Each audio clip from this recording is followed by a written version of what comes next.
Barang poenan ya, kemisnya. Kemis, Pak. Mau dia habis apa kemis? Rebo sore. Hah? Anjing ya. Mau dia rebo. Oh, Oh. Pemerintah kemis. kemis, Pak. Udah ditulis. Ini Pak, ada orang bertanya. Ada orang bilang Abah bikin konten itu mengejar materi, pengen punya banyak uang, terus pengen mengejar subscriber dari YouTube, pengen punya uang, banyak uang gitu Pak. Terus pengen terkenal, pengen punya panggung banyak, biar banyak materi gitu Pak. Itu gimana Pak tanggapan Abah apa? Oh. Jadi ada yang ngomong saya ini bikin YouTube ini karena ingin terkenal, Ya. karena ngejar uang, ngejar followers, subscriber. Ya.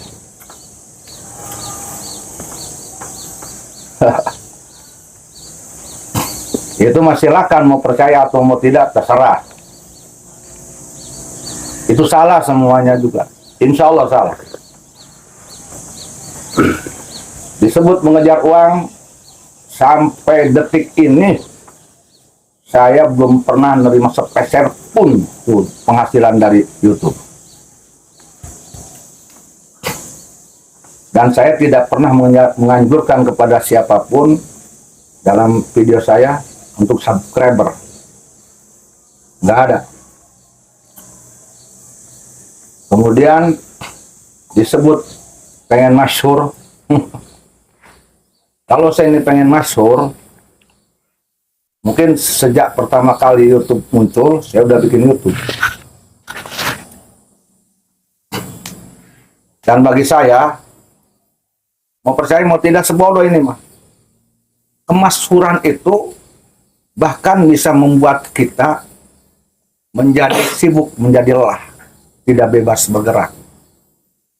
Orang masyhur itu condong diawasi, tidak boleh salah sedikit. Sementara saya mah orangnya banyak dosa, banyak melakukan kesalahan. Kalau saya masyhur bahaya nanti, karena saya banyak berdosa, orang banyak kesalahan. Jadi bukan itu tujuannya masyhur, salah. Bukan itu.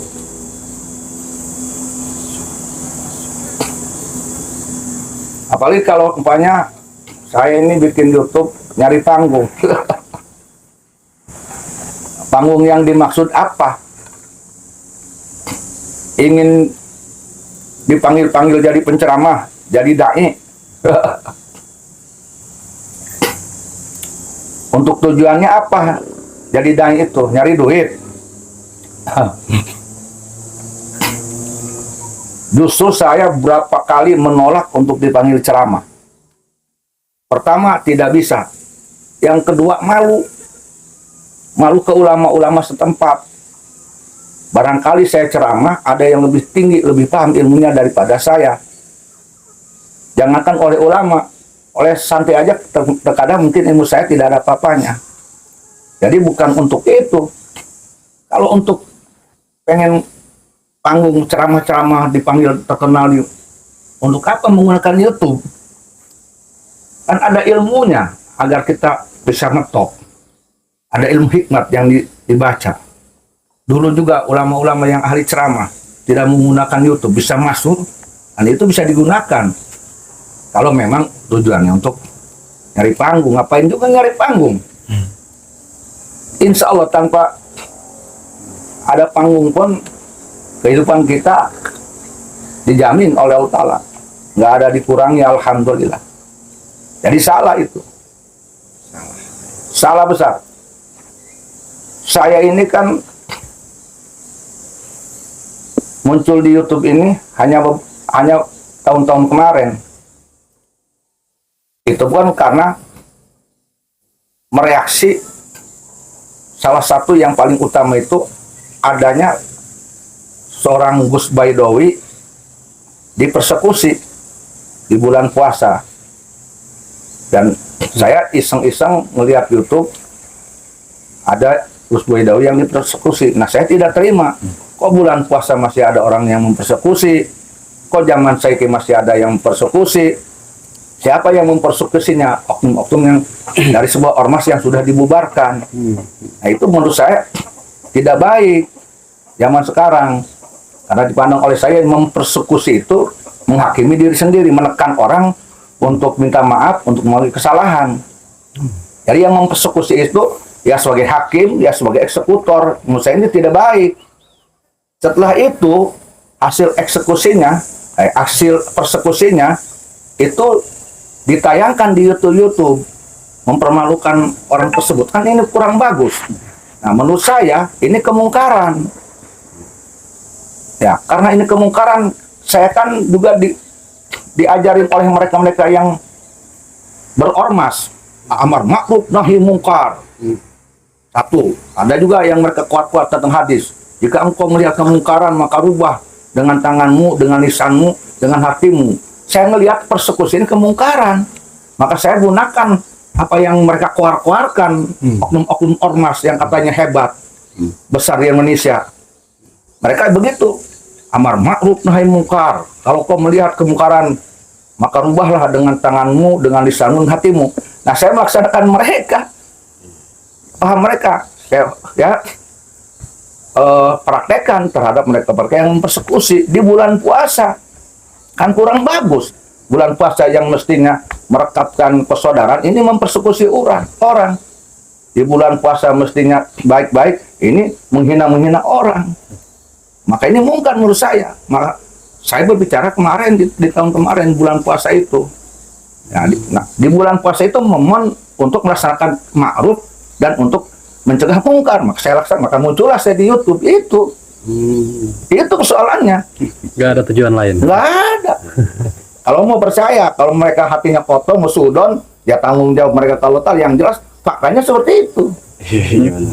Tapi saya tidak peduli dengan mereka yang nuduh-nuduh, bodoh amat. Karena saya belum tentu masuk neraka dengan dituduh buruk, belum tentu juga masuk surga dengan dipuji-puji. Untuk apa saya ngejar-ngejar pujian, dan untuk apa saya bersedih karena dicaci maki? Sebab pujian makhluk tidak akan mungkin membuat saya masuk surga, pujian selain Nabi Muhammad tidak akan membuat mungkin saya masuk surga, dan cacian manusia pun belum tentu saya masuk neraka. Jadi bukan itu tujuannya. Terserah mau mencaci maki, mau sebodoh amat, nyari panggung, pengen dipuji-puji. Saya bilang tadi, pujian manusia selain Nabi Muhammad belum tentu itu akan menjamin masuk surga. Pantesan itu bah, pas Abah muncul di YouTube itu, ada yang bertanya-tanya itu bah, ini kok Kiai Haji Yusuf katanya, bukannya Yudi. Nah itu dipersoalkan itu, ini Yusuf apa Yudi gitu. Ada yang tahu Yudi apa cuma gara-gara di YouTube gitu, apa gitu. Biar keren. Iya mungkin kayak gitu tuh. Itu mah sudah anggapan lawas, anggapan orang-orang yang memang tidak tahu sejarah saya dengan keluarga saya. Oh, tuh Haji Endang tuh, teman seperjuangan saya, main saya waktu kecil dari sekolah SD. Manggilnya Yudi. SMP Yudi. Kecuali orang-orang tertentu, SMA juga sama. Nah, kecuali waktu kuliah. Kalau kuliah sudah bukan manggil Yudi lagi. Kalau kuliah ya manggilnya nama saya asli Yusuf. Nah, kalau ingin tahu kenapa saya dipanggil Yudi, apakah saya yang merubahnya? Bukan. Saya sendiri sempat bingung. Karena di dalam akte kelahiran saya, nama saya ini Maulana Yusuf Priyanadi. Di akte, di jasa, SD, SMP sampai kuliah. Kok dipanggilnya Yudi oleh teman-teman. Kecuali teman kuliah, namanya Yusuf. Maulana Yusuf. Sampai kan saya nanya ke ibu saya, kan ibu saya masih hidup, Gusti. Dia nanya ke ibu saya, kenapa saya dipanggil Yudi? Karena saya tidak merasa merubah. Kata ibu saya, karena namanya terlalu panjang, Maulana Yusuf Priyanadi, maka disingkat oleh ibu saya, oleh bapak saya menjadi Yudi Yusuf Priyanadi supaya singkat. Begitu. Lagian kalau rupanya nama saya ini Yudi jadi Yusuf pun, nama aslinya punya Yudi, kemudian dirubah oleh saya jadi Yusuf, haram tidak? Ada yang dirugikan tidak? Kenapa harus pusing-pusing bikin pergantian nama saya? Itu hak saya merubah nama saya, Hak asasi. hak ajasi saya.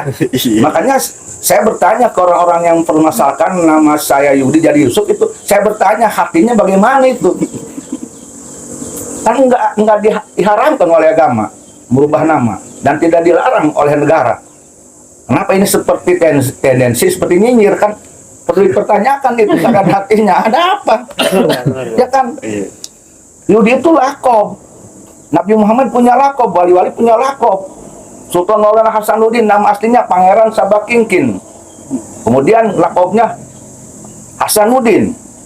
Tuh, Syekh Syarif Hidayatullah, nama aslinya Syarif Hidayatullah. Dipanggilnya Sunan Gunung Jati. Tuh kan?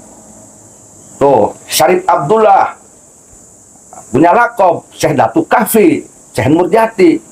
Kenapa harus pusing-pusing? Kan itu lakob.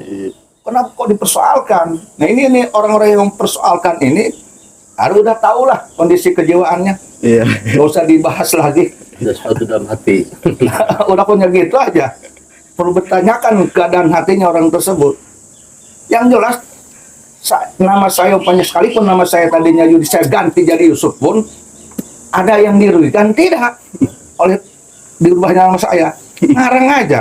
Sesuatu yang tidak memudarkan orang lain dan tidak memudarkan diri saya sendiri, nggak ada itu hukumnya haram. Kenapa? Orang-orang bawel amat mempersoalkan nama itu yang tidak memudarkan orang lain dan tidak memudahkan diri saya sendiri. Ngarang aja. Kalau yang nanya yang ngomongnya kiai, dia nggak bisa ngaji. Kalau yang nanyanya santri yang kemudian nyinyir, sama dia juga tidak ngaji, tidak paham.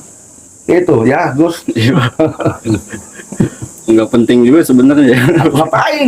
Iya. Nabi Muhammad namanya Muhammad, dimana Al-Amin. Kan gitu. Mungkin kehabisan akal kali itu orang itu Nah, saja. pokoknya begitulah pokoknya. Iya gitu. Ya, Nanya apa lagi nih kan? tidak ada sesuatu yang bisa diserang Iya, dari sisi itu. Kan iya. ketahuan sekali mereka ini sudah Personality. panik, Iya. sudah panik, sudah tidak punya cara lagi. Ya, sudah terdesak. Ya, mau menyerang akhirnya penyerangannya salah. Jadi seperti apa itu? Jadi kelamin seperti apa itu? Ya, Iya iya banget itu. Coba apa kan apa itu sering muncul di ya bukan sering sih beberapa kali gitu apa itu mengomentari oknum-oknum Habib gitu Pak ya. Itu motifnya sebenarnya apa sih Pak? kalau mau jujur, Abah ini bukan hanya mengomentari, mengkritik oknum Habib, bukan betul. Banyak yang Abah kritik terkait dengan beberapa kebijakan dari salah satu oknum Umaro, ya, di daerah Banten rupanya. Abah sering ngomong, dan itu disiarkan. Biasanya dulu pakai media majalah, terus apa ya, surat kabar, Koran gitu. koran-koran sering. Contoh ketika tahun 2000-an di Cilegon akan diadakan festival DJ itu di sebuah hotel. Abah berpikir ini nanti akan memberikan banyak mungkar di Cilegon. Abah keras berbicara di media, di majalah, di koran, menganjurkan kepada penguasa Cilegon, wabil khusus kepada Kapolres ketika itu, agar ditutup. Jadi bukan hanya masalah Habib. oknum Habib dan kritik, bukan. Contoh lagi di daerah kabupaten ada yang laporan ke Abah ini dari masyarakat banyak warung-warung remang-remang, ya, yang dibungkus dengan restoran, dengan kopi, tapi dalamnya remang-remang, gitu kan? Nah, Abah berbicara di media, bukan di YouTube sih, tapi di media, di majalah, di koran, ya, di artikel-artikel, ditujukan kepada penguasa ketika itu agar ditutup. Banyak kok bukti-buktinya. Jadi bukan hanya Di YouTube. Kalau di YouTube ini, kalau pengen tahu, karena kejadian yang Abah lihat itu, yang Abah tidak setuju, adanya di YouTube, ngomongnya di YouTube. Iya, Pak. Karena kejadiannya dilihatnya di YouTube, maka di YouTube lah. Berarti YouTube balas YouTube gitu Pak ya? Ya, karena adanya di YouTube ya dibalas di YouTube. Kenapa mengkritisi Oknum Habib? Ya karena di dalam ucapan Oknum Habib itu ada yang menurut Abah itu mungkar. Maka menurut mereka juga bahwa tadi harus amar ma'ruf nahi mungkar. Mereka berkuar-kuar di medsos menukil hadis bahwa kata Rasulullah, kalau engkau melihat kemungkaran tadi, cegah dengan tanganmu, lisanmu, dan hatimu. Maka Abah itu melakukan menegur, mengkritisi, merubah kemungkaran Oknum Habib yang dianggap oleh Abah itu salah, ya, kemungkaran di YouTube. Itu ya bukan Oknum Habib aja yang dikritik, kita masuk Al-Jaitun. Abah bikin berapa konten tentang Al-Jaitun, bahkan Empat, Pak. ada 4 Al-Jaitun. Abah reaksi itu ke Umaro, ke MUI, tuh, kepolisian, bukan hanya Oknum Habib. Kenapa dasarnya? Apa nyari panggung? Bukan, insya Allah. Karena itu tadi dasarnya. Kalau ada kemungkaran, rubah oleh tanganmu, oleh lisanmu, oleh hatimu. Nah, Abah mampunya dengan lisan. Dan ini ibadah. Adapun masalah ibadah diterima atau tidak, ya gimana Allah Ta'ala. Yang penting Abah mah udah berjuang. Abah pikir justru YouTube ini dijadikan sarana dakwah. Iya, Pak. Dakwah itu bisa menggunakan apapun.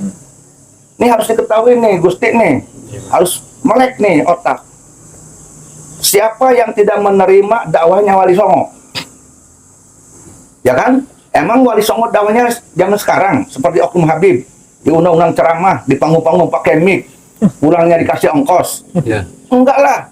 Wali Songo itu dakwah dengan biaya sendiri, ilmunya ada, digunakan semampunya beliau mengetahui cara apa yang bisa dilakukan. Dia contohnya dengan bonangnya, ya kan? Ada yang dengan golek, media.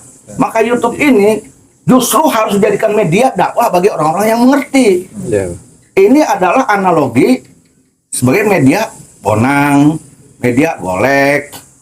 Itu kan Wayang, Pak ya. wayang. Itu sama elatnya. Ngaji lagi dong usul fikih. Ngaji lagi fikih, kaidah usul fikih diaji. Bagaimana YouTube ini menurut usul fikih? Bagaimana menurut fikih?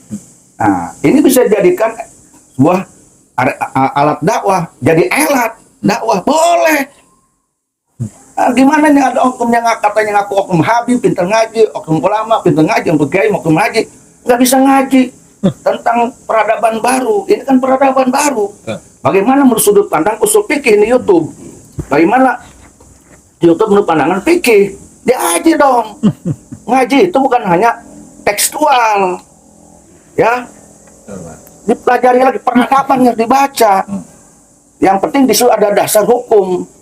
Makanya wajar kalau terhadap orang yang berilmu, kamu jangan pernah coba-coba untuk nyalah-nyalahin karena mereka berbuat sesuai dengan ilmunya.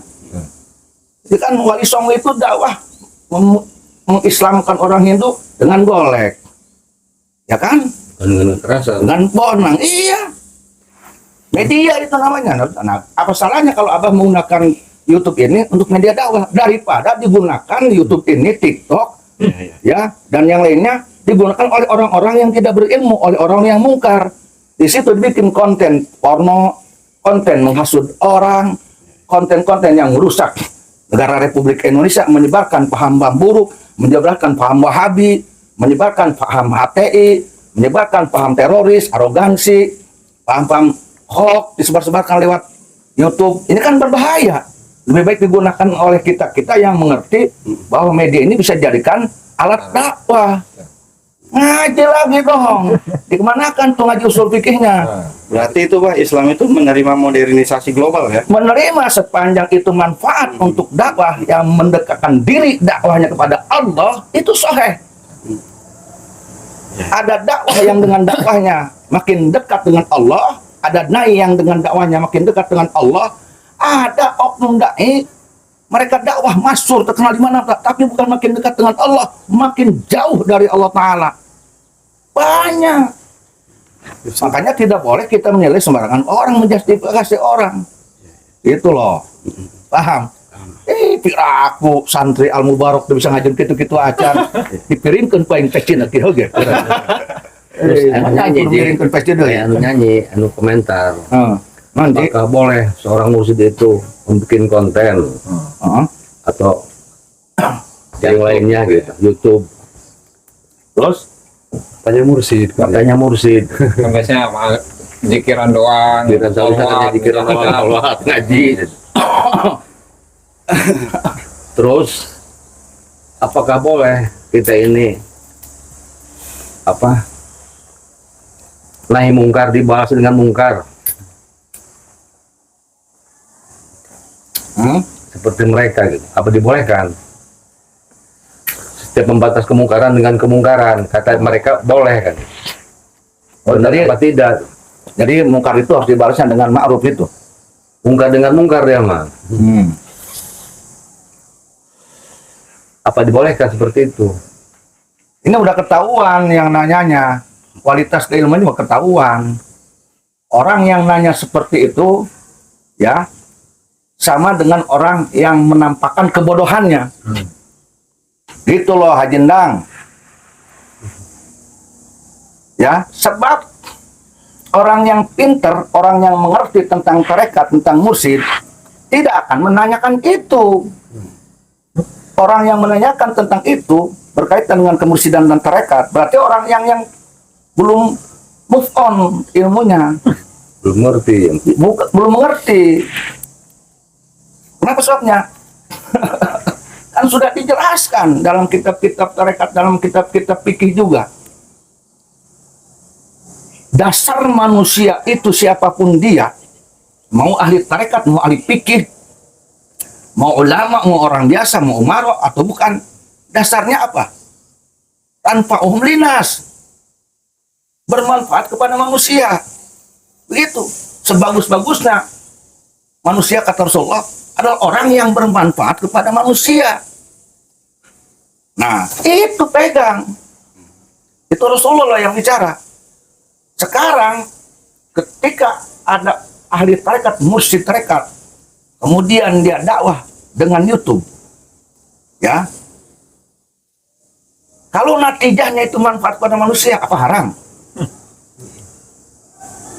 Jangankan hanya dakwah di YouTube. Mursyid tarekat banyak yang jadi bupati, yang jadi umaro di Banten ini, Banten loh. Bahkan Banten zaman Belanda. Banyak, Sama Tupati. banyak. Ada Contoh, tarekat dulunya. iya, contoh di Pandeglang.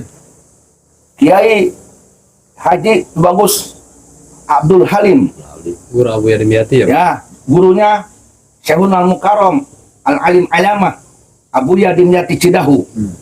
Itu apa? Bupati Pandeglang, itu mursyid tarekat. Beliau muridnya Syekh Asnawi Jaringin. Mursyid jadi umaro. Presiden Banten. Siapa lagi? Residen Banten, Kiai Haji itu bagus Ahmad Khatib. Bin Kiai Haji itu bagus Wase. Ya, itu jadi residen Banten, ahli tarekat. Siapa aja lagi yang ulama yang jadi umaro? Ya. Brigjen Sampun. Jadi komandan. jenderal. Ya, Brigjen jadi komandan di Banten, umaro. Banyak loh ahli-ahli tarekat yang jadi umaro. Nah, jadi kalau ada orang-orang yang seperti tabu memandang buruk terhadap mursyid tarekat yang jadi ulama atau jadi umaro, ini berarti patut dipertanyakan keilmuannya. Berarti nggak ngaruh ya, Pak ya, antara hubungan dengan Allah menjadi umaro itu nggak ngaruh sih, Pak ya? Lah, justru bagi orang yang berilmu, bagi orang-orang yang hatinya memang dia condong cinta pada Allah, refleksi seseorang yang cinta pada Allah, refleksinya apa? Bermanfaat kepada makhluk. Ketika dia jadi Umar itu memang bermanfaat pada makhluk, nah, dengan dasar karena didorong oleh rasa cinta pada Allah dan didorong oleh cintanya Allah, maka itu akan dilaksanakan oleh dia jadi Umar untuk mengejar wasilah, mengejar cintanya Allah, maka dia jadi Umar. Bagaimana niatnya? Ada orang yang mengejar cinta Allah Ta'ala dengan menjadi pedagang. Ada orang yang mengejar cinta Allah Ta'ala dengan menjadi ulama. Ada orang yang mengejar cinta Allah Ta'ala dengan menjadi petani. Silakan aja menjadi sebuah wasilah apapun profesi yang menjadi wasilah menuju cintanya Allah. Kalau menuju cintanya Allah Ta'ala itu seseorang harus menjadi ulama aja, lalu bagaimana dengan orang yang tidak jadi ulama? Apakah dia tidak akan bisa menggapai cintanya Allah? Bagaimana dengan pedagang? Bagaimana dengan pemarok? Jangan picik berpikir, waduh, harus ngaji lagi. Harus ngaji lagi. Maka agama Islam itu bukan hanya tertuang dalam kitab kuning. Nah, makanya akal itu harus digunakan. Peradaban sekarang ini ada peradaban-peradaban yang tidak bisa dibaca oleh tekstual dalam kitab, tetapi harus menggunakan pemikiran-pemikiran yang cemerlang. Itu loh, bahaya kalau tekstual mah. Contoh, seperti halnya gini, seperti halnya bayi tabung. Tuh kan, ini harus dengan pemikiran-pemikiran yang cemerlang. Hukumnya sampo bagaimana? Oh, ini kan harus dibahas masailkan. Tentu semuanya berdasarkan referensi kitab-kitab kuning. Tetap kan harus dengan dalil akli. Dan di agama kita ahli sunnah wal jamaah terkenal dua dalil. Dalil nakli, dalil akli. Nah itu pergunakanlah. Itu loh. Kalau orang hanya khusus dengan dalil nakli, tidak menggunakan dalil akli, akan fanatik dia. Akan selalu tabu, selalu haram. Kaku dia dalam menjelaskan agama Islam, dan dia akan banyak perbedaan pendapat dengan orang lain. Itu loh. Paham nggak? Berarti menerima sains ya. Ya iya, Islam tidak memusuhi sains, Islam tidak memusuhi teknologi. Musuh Islam itu hanya mungkar, hanya dolim, hanya perbuatan dosa, hanya batil. Bukan berjudul sains atau tidaknya, bukan berjudul Umar atau tidaknya, bukan berjudul pedagang atau tidaknya. Musuh Islam itu hanya dosa, sesuatu yang mengandung dosa, sesuatu yang mengandung batil, sesuatu yang mengandung haram, fasik, kafir, musyrik. Itu tidak berlebar umaro, tidak berlebar pedagang musuh Islam, tidak. Itu loh, awas hati-hati. Umaro kalau tidak ada label dolim, tidak ada kafir, munafik, fasik, nah, malah ada di situ wasilah menuju Allah, itu kholer. Awas. Nah ini maka gunakan dalil akli yang cemerlang, dalil yang dituntun oleh Allah Subhanahu wa Ta'ala. Itu loh, jangan picit zaman sekarang. Terus itu bah, kan abah ini kan sebagai duriyah dari Wali Songo bah ya. Katanya kata orang tua, Menurut catatan mah. dia catatan nasab, dari ibu, nasab tuh mah. dari ibu, dari bapak. Nah, abah ini kan katakanlah sangat vokal gitu ya dalam tadi itu dalam hal ya katakanlah dakwah di media sosial gitu bah ya. Nah, apakah abah ini motifnya menyerang mereka itu karena pengen disebut sebagai Said atau Syarif atau Habib gitu bah? Ntar mereka ini siapa dulu Gus Aziz? Merekanya siapa Ya, dulu? oknum-oknum yang Muhibin Habib, Muhibin Oh. oknum Habib. Termasuk ke Habibnya. Ya, Ini pertanyaan yang lucu sebetulnya. Pertanyaan yang sudah kepada personal sebetulnya. Pribadi ya.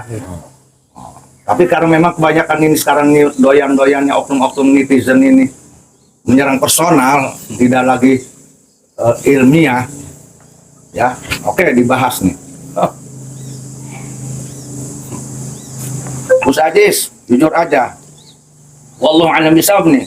Abah tidak pernah menjadikan itu nasab nomor satu barometer menuju Allah. Bahkan lebih condong malu, takut. Apa malunya? Karena takut Abah ini ucapan dan perbuatan tidak seperti eyang-eyang Abah. Yang tingkat wali aja malu, takut tidak sesuai dengan akhlak mereka. Nanti kalau Abah akhlaknya buruk, nanti justru mencoreng nama baik eyang leluhur kita yang mulia. Nah, itu malu. Ya. Dan selanjutnya, tidak ada niatan Abah ini ketika Abah mengkritik umpamanya seorang oknum Habib siapapun dia atau oknum Muhibin, karena untuk mengejar semata-mata Abah ingin disalibkan, dihabibkan. Tidak ada. Nggak ada tujuan ke sana. Kenapa bisa begitu? Maaf, mau nanya. Emangnya kalau Abah ini tidak disebut Sayyid Syarif Habib, ini akan miskin, akan masuk neraka, tidak masuk surga, akan dijauhi Rasulullah, akan kelaparan? Nggak ada, nggak butuh itu. Tuh, ya kan? Kalau mau ngomong mah, tuh. Nah kalau mau jujur, kalau ditanya Abah lebih mengutamakan mana, memakai gelar keluarga atau yang tadi gelar nasab? Maaf, Abah lebih doyan, lebih suka, lebih bangga memakai gelar keluarga. Keluarga Abah itu gelar kerajaannya Raden, dari pihak bapak, dari pihak ibu, itu tuh bagus, ya. Tapi dibandingkan dengan memakai gelar nasab, Sayyid atau Syarif, apalah umpamanya, apalagi itu Habib, maaflah, Abah lebih suka, lebih nyaman dengan gelar Raden. Kenapa? Karena itu jelas pemberian leluhur. Leluhur Abah itu dalam sejarah nasab itu Sayyid, ya, ada yang Syarif, tapi leluhur Abah memberikan kepada keturunannya gelar Raden. Nah, karena yang memberikannya leluhur, Abah lebih menghormati tadim kepada pemberian leluhur, ya Raden itu. Mensyukuri nikmat gitu. Mensyukuri nikmat, menghormati tadim pada leluhur Abah, pemberian leluhur itu. Itu loh. Leluhur Abah tidak memberikan gelar pada Abah Sayyid, Syarif, Habib. Walaupun dalam catatan nasab katanya orang yang bersambung ke Rasul itu kalau tidak Sayyid dia Syarif. Ya, itu nasab. Entah benar atau tidak, kalau betul itu nasab Abah itu. Nasab Abah kalau betul, tapi nggak tahu orang sawah. Tapi yang jelas leluhur Abah ini memberikan gelarnya itu ya Raden. Itu loh. Jelas itu mah. Ada peristiwanya, ada faktanya, ada buktinya. Nah itu yang diambil oleh Abah. Kenapa harus Raden, tidak Sayyid, Syarif, apalagi Habib? Abah tahu Habib itu gelar siapa? Gelar keluarga mereka. Gelar keluarga itu mah entah gelar adat istiadat keluarga atau mungkin gelar nasab, nggak tahu itu mah. Ngapain Abah pakai gelar yang dipakai oleh gelar orang? Ngapain juga? Maaf nih, jangan begitu, nggak mau apa. Masa gelar dari keluarga kita, nenek moyang kita dibuang, memakai gelar orang lain, ngapain? Tidak bersyukur kita, tidak menghormati.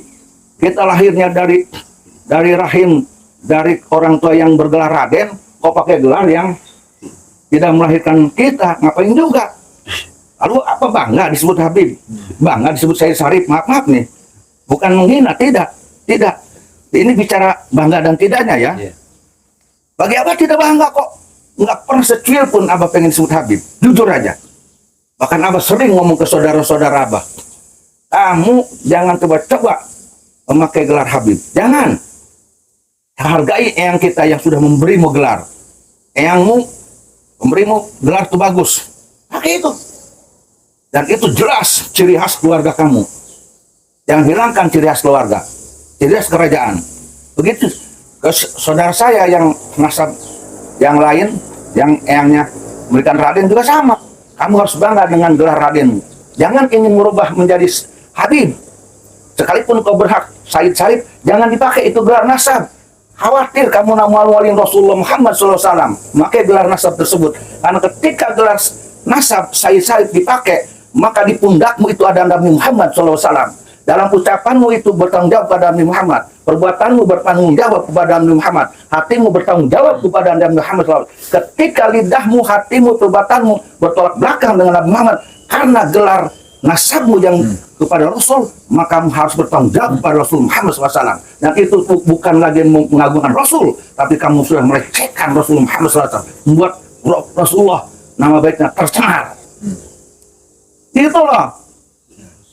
Salah kalau ada orang yang nuduh-nuduh apa yang disebut, enggak, maaf nih, enggak, bukan menghinakan gelar Habib, enggak. Kalau disuruh milih, enggak ada. Dari dulu abad tahu tentang itu.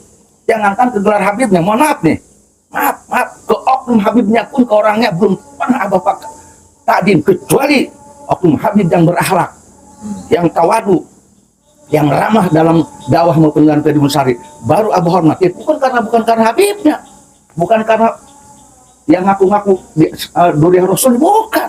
Karena ilmunya, karena akhlaknya, karena ramah tamahnya. Contoh seperti Habib Lutfi, Abah kagum. Ngerti gak? Ngerti, Pak. Jangankan ke gelar Habibnya, maaf, ke orangnya pun apa jarang silau. Jarang jika orang tersebut tidak berakhlakul karimah, lidahnya kotor, nyinyir, so hebat, so jago, so punya panggung di Indonesia, so duriat Rasulullah, menghina orang lain, mendekati orang lain, pengen benar sendiri, seolah agama Islam punya dia sendiri, seolah Nabi Muhammad punya dia sendiri, seolah surga punya dia sendiri, seolah surga bagaimana tanda tangan dia. Jangankan ke gelar Habibnya, maaf, ke orangnya Abah tidak akan pernah mau memuliakan. Nggak pernah silau. Ini pribadi Abah. Silakan orang berbeda pendapat dengan Abah, tapi jangan paksakan Abah harus memilih pendapat mereka, pemikiran mereka. Nggak bisa. Kita masing-masing punya pemikiran. Tidak bisa digiring. Ini Abah atau orang ini harus satu pemikiran dengan mereka. Mereka tidak mengerti takdir Allah yang berbeda-beda. Ya kan? Marang aja. Terus mengenai penelitian Kiai Imad itu, Pak. Kemudian di situ kan ada orang yang pro dengan penelitian beliau, ada yang kontra dengan penelitian beliau. Itu menurut pandangan Abah itu gimana itu, Pak? Terhadap orang yang pro kepada penelitian Haji Imad, Abah memandang berarti orang-orang ini cinta ilmu pengetahuan, cinta intelektual. Nah, dan mereka ingin tahu secara ilmiah benar tidaknya sesuatu perkara. Abah hormati itu. Berarti ini kelompok yang sudah move on. Sudah move on ke intelektualannya. Dan memang orang Islam makin hari harus berkembang intelektualitasnya. Harus berkembang kecintanya pada ilmu pengetahuan. Harus begitu. Karena bagaimana mungkin kita akan melakukan musuh-musuh Islam kalau tidak punya kecerdasan ilmiah. Bagaimana mungkin? Maka Abah menghormati mereka-mereka yang mendukung penelitian Haji Imad.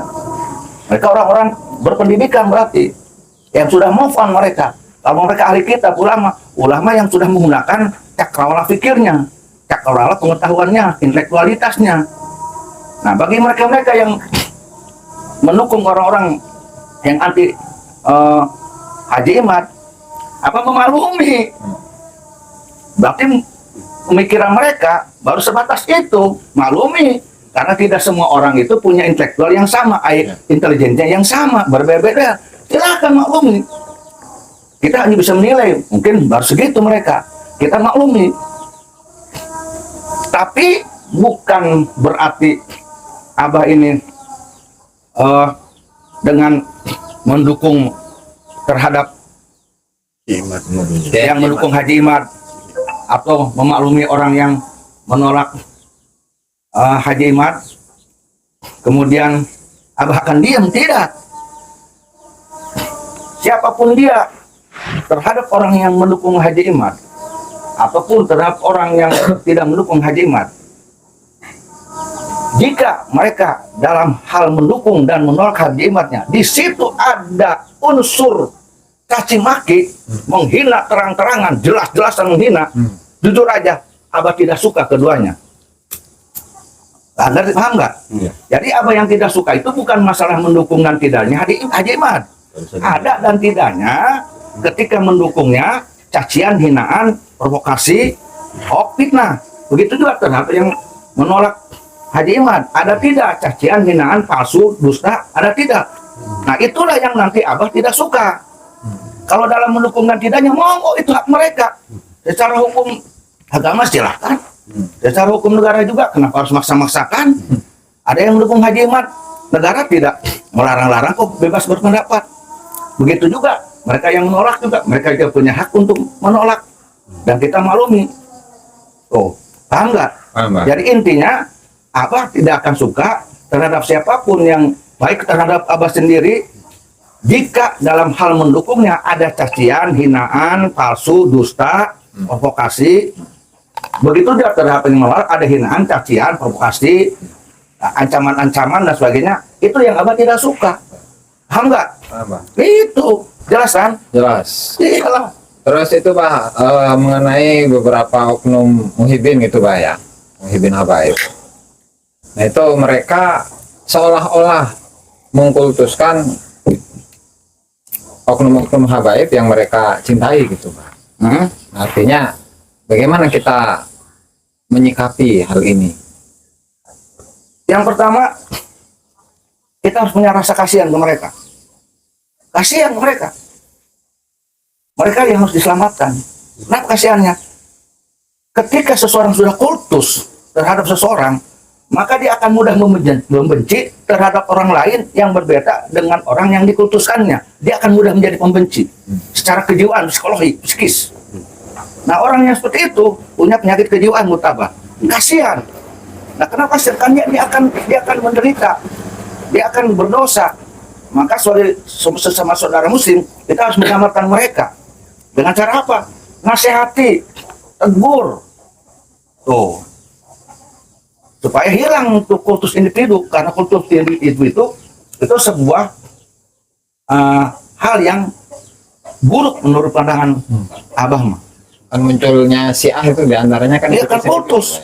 Adanya Syiah itu karena kultus terhadap Sayyidina Ali. Tuh. Adanya Khawarij karena terlalu kebencian terhadap Sayyidina Ali. Makanya Rasulullah Muhammad SAW pernah bersabda dalam satu hadis, jika engkau mencintai seseorang, jangan berlebihan, ausot aja. Begitu pula jika kau membenci seseorang pun kau jangan berlebihan, ausot aja. Nah, kenapa? Karena cinta berlebihan akan menimbulkan kultus. Benci berlebihan akan menimbulkan kedoliman. Tidak objektif nanti. Itu loh, pakai dong dasar Nabi Muhammad dalam menuntun rohani kita. Ya kan gitu kan, bener nggak? Silakan aja. Banyak orang-orang yang jadi pembenci. Kenapa? Karena dia kultus terhadap seseorang yang dicintai. Tuh. Itu berlaku terhadap orang yang mengatasnamakan agama maupun terhadap orang yang mengatasnamakan dari sisi politik. Sama begitu juga. Ketika seseorang kultus terhadap satu calon capres, terhadap capres, ya, cawapres atau capres, dia akan mudah marah terhadap orang yang berseberangan, berbeda dengan yang dia dukungnya. Akan mudah itu membenci. Itu. Karena kultus. Membagi buta, nggak boleh. Kultus individu. Terus kadang-kadang Mbak kalau udah cinta itu kolap gitu dengan kecintaannya, kadang-kadang kecelaan yang dia cintai itu udah kayak nggak ada gitu Pak. Nah itu dan makanya itu kultus itu penyakit hati. Jadi sekalipun yang dia cintainya melakukan keburukan, kedoliman, anjing babi, maka tetap akan dibela. Benar. Nah kultus itu menutup terbukanya hati dan akal pikir. Maka yang buruk akan dijadikan baik, yang batil akan dijadikan hak. Karena kultus itu udah bahaya kultus. Udah jelas dakwanya anjing babi, menghina orang, surut-surut NU. Malah mereka mereaksi orang yang mengkritik terhadap oknum yang bicara anjing babi, dibela. Ini karena kultus ini. Kultus itu membutakan pandangan hati, pandangan akal terhadap kebatilan, dianggap menjadi benar. Begitu sebaliknya. Tidak adil nanti kalau kultus mah. Ya kan? Banyak bukti kok zaman sekarang ini di medsos. Ada orang menyerang seseorang. Kamu tidak tabayun, kamu tidak duduk bareng dulu, kamu tidak silaturahim dulu, kamu sudah mengkritik. Tapi ke kelompok dia yang mencaci maki, menghina itu, dia tidak pernah mengatakan itu. Nah ini kultus ini. Bang pilih. Efeknya itu tebang pilih. Iya. Bohong dia sebetulnya. Dia hanya mendewakannya kultus, bukan dipakai patokan hukum agama kalau begitu.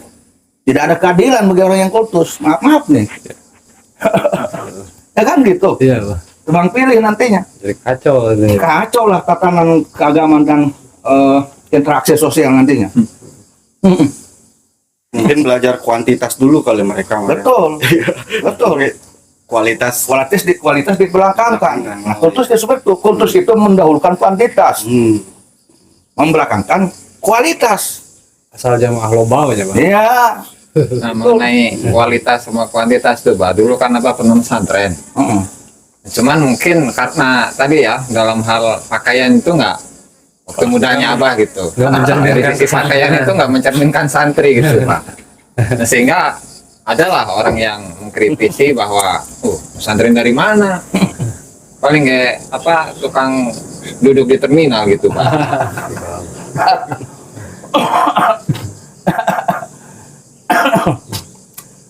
Ya, begini.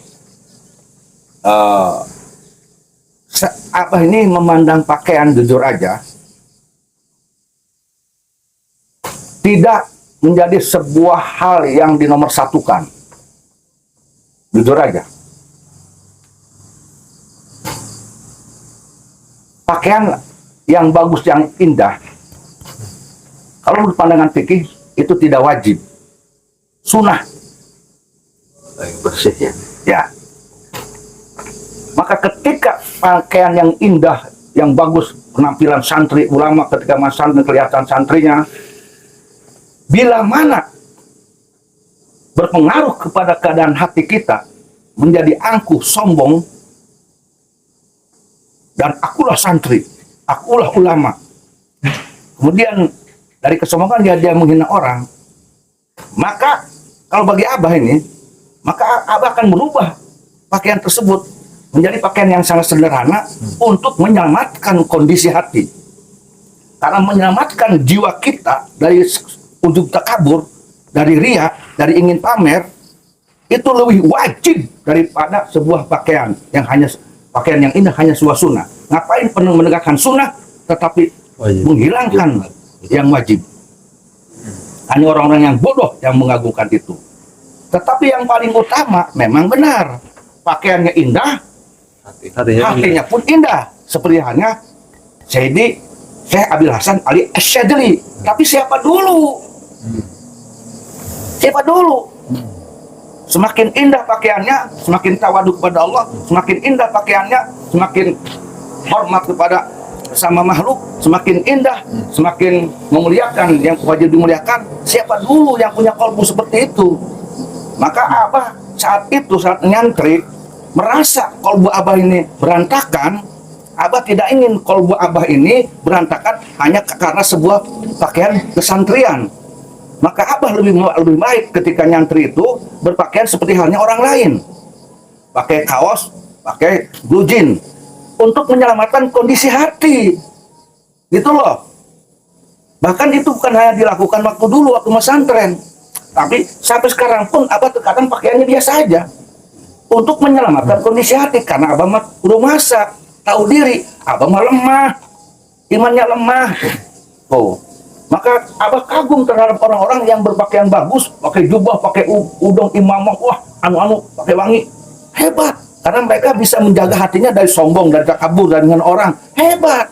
Apalagi bawa speaker ya. Iya, apalagi dia Bawa speaker. di atas mobil komando berspeker, koar-koar, keren dong. Ya, udah mah pakaiannya indah, hatinya pun indah juga, akhlaknya indah, keren. Siapa dulu? Anak Habib. Ya wajar lah, mereka mungkin sudah dijamin surga. Nah, yang ke apa siapa yang dijamin masuk surga? Oh. Dengan berpakaian seperti itu tapi hatinya busuk, apa dijamin masuk surga? Nggak ada, nggak ada yang ngejamin.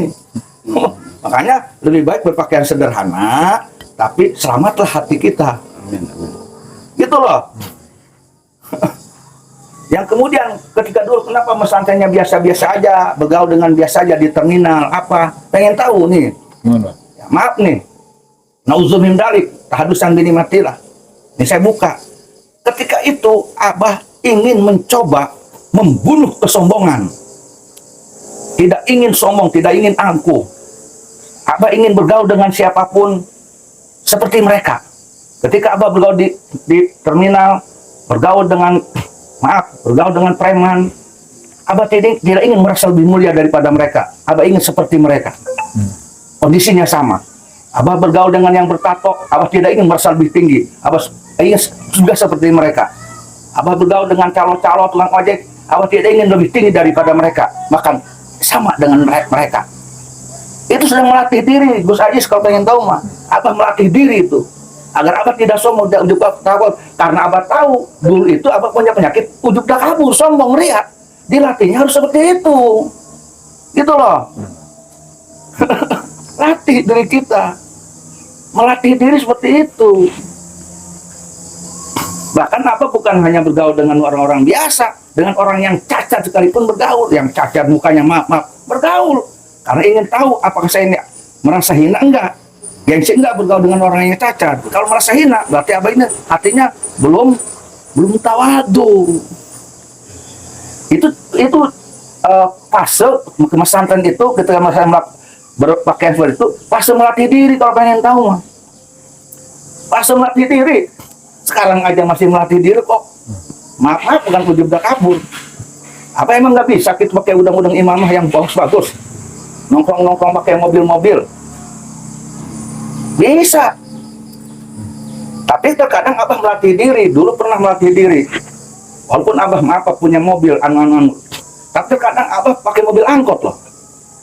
Pakai mobil angkot sengaja melatih diri agar bila mana suatu ketika harta Allah Ta'ala yang dititipkan ke Abah berupa mobil-mobil anu mungkin diambil lagi oleh Allah, Abah nanti kembali lagi tidak punya harta, mungkin naik angkot lagi, Abah tidak kecewa. Itu sudah melatih diri loh. Selalu melatih diri. Kolbu harus selalu dilatih. Gitu. Kalau pengen tahu nih, kepasan nih dibuka nih.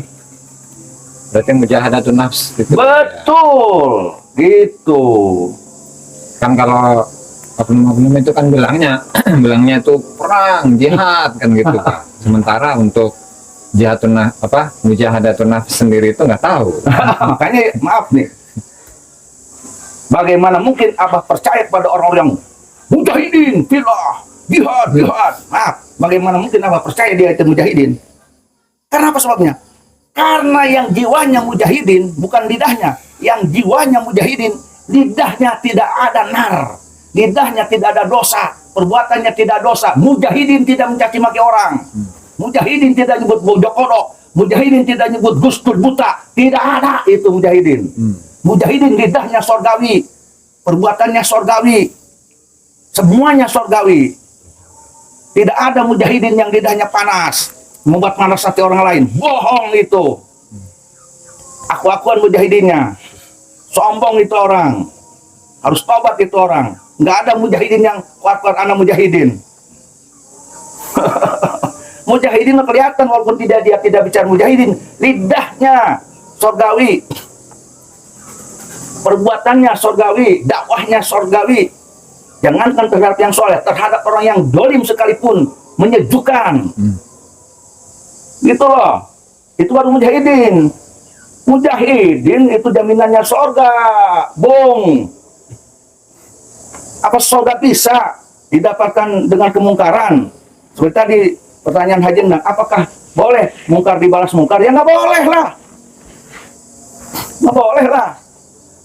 Seperti itu tadi yang berteriak-teriak oknum-oknum yang beranak mujahidin, dia pandang kemungkaran dibalasnya dengan mungkar lagi. Itu mereka-mereka yang oknum-oknum yang mujahidin. Itu kemungkaran dibalas kemungkaran.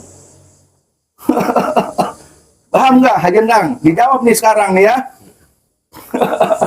Justru membingungkan. aplikasi bensin. Paham nggak? Apalagi seorang orang digelarnya imam. Imam itu berdasarkan ilmu. Ketika seorang berilmu tinggi berhubung kalimah dan dia sudah menyebarkan hal yang bermanfaat, dia sudah mengarang kitab-kitab yang kitab karangannya itu dipakai rujukan oleh ulama-ulama, apa fikih apa tauhid, ya kan? Maka berhaklah pantesan disebut imam sesuai dengan akhlaknya dan keilmuannya, dan itu hasil karangan kitabnya diakui dibaca oleh ulama-ulama sedunia, maka pantasan disebut imam. Tetapi kalau sebaliknya bisa aja dia imam organisasi, nggak busuk dia bisa ngarang kitab, dinikmati kitab di ulama sedunia, nggak usah. Kalau dia jadi tokoh ormas, bisa jadi imam, ya imam ormas. Mau besar, mau kecil, mau setengah besar, bisa jadi imam ormas dia. Bukan imam besar umat Islam ya. Lihat, kalau sudah bicara imam besar umat Islam, ya dalam sisi apa? Sisi ilmu. Apakah dia sudah diakui keilmuannya oleh ulama sedunia atau di Indonesia? Apakah dia kitabnya sudah jadi rujukan ulama-ulama sedunia, pesantren sedunia di Indonesia? Itu loh, imam besar umat Islam. Apa umat Islam mengakui? Awas hati-hati. Apa umat Islam, saudara umat Islam, yang lain sudah umat Islam, apakah mereka mengakui? Mau diimami? Itu nanya loh. Rakyat, mau saya, juga rakyat. Bingung kan aja. Ya kan gitu kan?